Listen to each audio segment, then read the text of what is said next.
A peace plan that could end the war in Ukraine, economic issues, but also a shared difficult history. These were the topics of discussion between the presidents of Ukraine and Poland in Warsaw. Cooperation between our countries is set to continue developing. Thank you very much for the conversation about our economic cooperation, for the clear declarations regarding the participation of Polish entrepreneurs in the investment process, the process of rebuilding Ukraine after the peace we all hope for. According to the presidents, this peace may be enforced on war criminal Vladimir Putin by U.S. President Donald Trump. Ukraine, as a country with experience in defending itself against an aggressor, also has a proposal for Poland. Ukraine offers Poland consultations on protection against drones. We know how to defend ourselves against all types of drones that can be used. We also want to continue the dialogue with Poland on security, including the threat from Belarus. Polish President Karol Nawrocki also declared what he had already said during his visits to the Czech Republic, Slovakia, and Hungary, namely that Poland, which has an LNG terminal in Świnoujście, could be an energy hub for the countries of the region. This would make them independent of Russia. Poland has been supporting Ukraine for a long time. When Russia launched a full-scale aggression against our eastern neighbors, Poles rushed to their aid. To this day, there are about 2 million Ukrainians in Poland, and the financial, humanitarian, and military aid provided to Kiev amounts to almost 5% of our GDP. That is why the words of the president of Ukraine are so important. I would like to thank Poland very much for its very tangible support for Ukraine and Ukrainians since the beginning of the invasion. President Zelensky also emphasized that Polish support has been ongoing since 1991, when Ukraine regained its independence. We are united by a shared history that can still be an open wound, such as the genocide in Volhynia.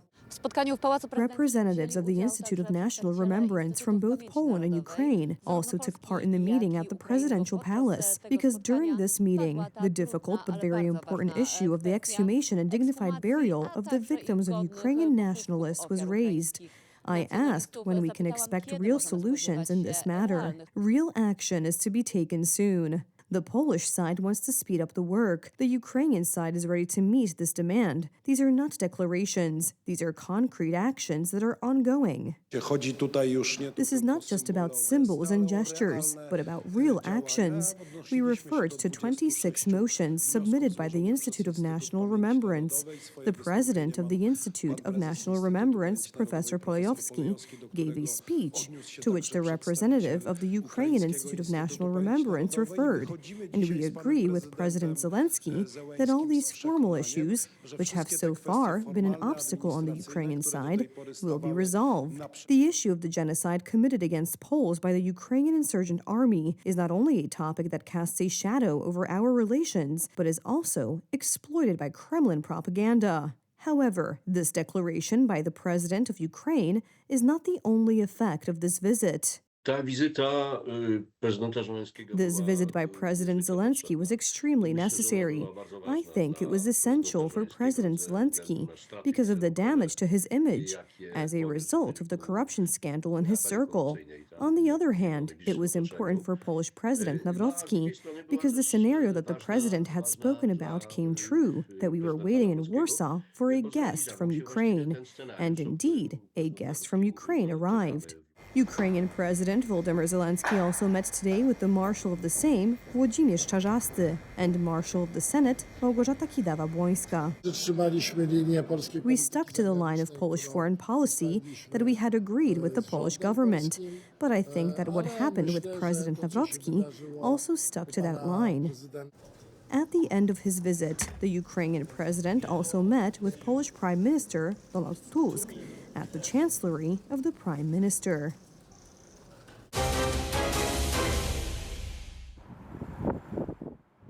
More American troops have arrived at the base in Puerto Rico. These forces could be deployed against the Venezuelan dictator at any moment, in line with U.S. President Trump's policy.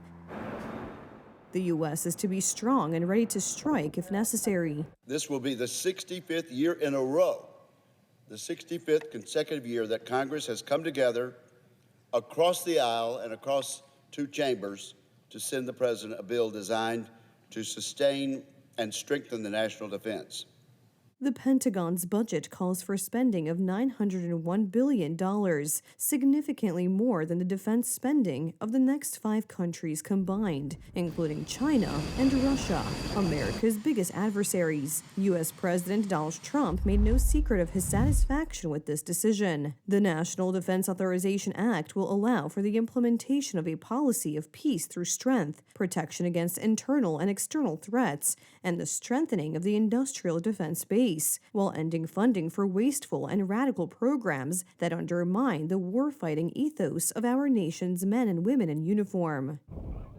Huge sums of money are to be spent on modernizing land, sea, and air forces, but also on building superiority in cyberspace and developing artificial intelligence. It is good that our biggest ally, the U.S., is spending a lot on armaments. This is beneficial for Poland. It would be disadvantageous to withdraw large American contingents, especially from Europe, and this budget shows that this will not happen. So in a sense, we can rest easy. This is because the provisions of the bill prevent the reduction of U.S. forces in Europe below 76,000 uniformed personnel for more than 45 days. After this period, the head of the Pentagon must convince Congress of the validity of such a reduction. The new Pentagon budget bill also lists 4 Polish bases where American soldiers are currently stationed, namely Drawsko-Pomorskie, Powice, Łask, and Wrocław. The expansion of these bases will be financed from Polish funds, thanks to the commitment of the Polish side. Donald Trump's administration does not intend to withdraw its troops from our country. The American leader said in September, Jesteśmy zadowoleni z obecności amerykańskich żołnierzy w Polsce. Możemy ich nawet wysłać więcej, jeżeli Polska tego chce. Polska od dawna zabiegała o obecność naszych żołnierzy i oni tam zostaną. Jesteśmy na stałe związani z Polską. Poland allocates 5% of its GDP to defense and is a leader in Eastern Europe and across NATO's eastern flank. Europe must follow Poland's example because it was Poland that started spending a lot on defense, especially after 2015. These were decisions made by law and justice, which fortunately are largely maintained today. The money is not always spent wisely, but a large part of it has been maintained, and let's hope it stays that way. The policy of increasing defense spending initiated by the United Right government is now supported even by the left, which until recently wanted to allocate these funds to kindergartens and nurseries. We must always think about kindergartens and nurseries, but we need to have them, not have them demolished. Therefore, we simply have to defend ourselves. Expenditures from the Polish budget for Polish bases where Americans are currently stationed are expected to amount to 2 billion zloty, but politicians say that this is money well spent. In Jasionka, the Americans stationed there spent the money they received from the state, which helped the local economy. The more people who come and spend money here, the better. The modernized and expanded Polish bases are also to serve as warehouses for American and NATO troops in the event of a possible conflict in our part of Europe. The White House has announced that the U.S. Navy will detain tankers subject to U.S. sanctions. Most of the oil is sent to customers in China. In a telephone interview with NBC, U.S. President Donald Trump announced that he does not rule out war with Venezuela. I don't rule it out, no, I don't discuss it. It depends. If they're foolish enough to be sailing along, they'll be sailing along back into one of our harbors. Venezuelan leader Nicolas Maduro knows exactly what I want. He knows better than anybody. Last week, the Americans seized one of the tankers. There are still about 75 such vessels in Venezuelan waters. U.S. President Donald Trump says he would have no problem notifying Congress of a ground invasion of Venezuela. I wouldn't mind at all. I just hope they wouldn't leak it. You know, people leak it. They are politicians and they leak like a sieve. But I'd have no problem doing that. Due to growing tensions with Venezuela, increased Air Force and Navy activity has been observed at U.S. bases in Puerto Rico. The Venezuelan leader claims that the United States wants Venezuela's oil resources. In an interview with Politico, Trump said that Maduro's days are numbered.